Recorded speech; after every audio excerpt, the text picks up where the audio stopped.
مرزا مظهر جان جانان رحمه الله دا یو لوی بزرگ دی او دا قاضي ثناء الله پانیپتی رحمه الله دا غ پیرو.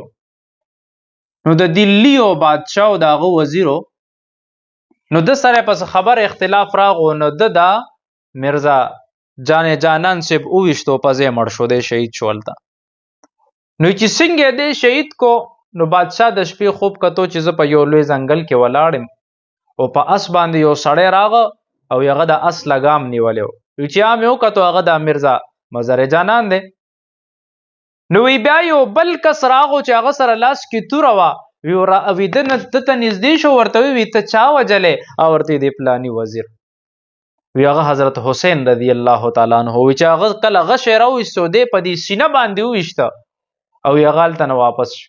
وی زه ویرېدم بادشاه وی چې کله راپاڅېدم وی ما نور کسان ولیږل چې لاړ شي دی وزیر معلومات وکړي چې وزیر څه شو څنګه حالت کې دی. ما ډېر خراب خوب کې لیدلی دی چې ورغه وی د وزیر په زړه باندې دړ راغلی دی نو هغه نشي راتلی چې سحر شو هغه وزیر وفات شو.